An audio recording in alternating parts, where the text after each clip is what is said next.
Sa isang matagumpay na anti-drug operation, dalawang tinaguriang high-value individuals ang naaresto ng kapulisan matapos mahulihan ng 1,100 gramo ng hinihinalang shabu sa barangay Kabanbanan, Uton, Iloilo nito lamang ika-3 ng Oktubre taong kasalukuyan. Ang operasyon ay pinangunahan ng Regional Police Drug Enforcement Unit 6 katuwang ang Uton Municipal Police Station na nagresulta sa pagkakaaresto sa mga sospek na sina alias Mageline at alias Andrew, kapwa 32 taong gulang at kasalukuyang residente ng nasabing barangay. Na-recover sa mga suspitsado ang 13 na-tied plastic sachet na hinihinalang shabu kasama ang buy-bust item na may kabuuang timbang na 1,100 gramo at may standard drug price na tinatayang 7,480,000 piso. Na-recover rin ang buy-bust money na 50,000 piso at iba pang non-drug items.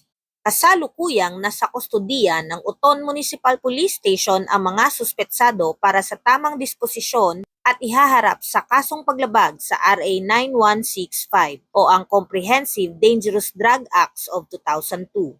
Sa bawat patagumpay na operasyon, ipinapakita ng kapulisan ang kanilang dedikasyon sa pagsugpo sa kriminalidad at iligal na droga. Dahil sa bagong Pilipinas, ang gusto ng pulis, ligtas ka. Mula dito sa Police Regional Office 6, ako ang inyong PNN Correspondent, Patrolwoman Andrea Dominique Di Palobos, alagad ng batas, taga-taguyod ng Balitang Pulis.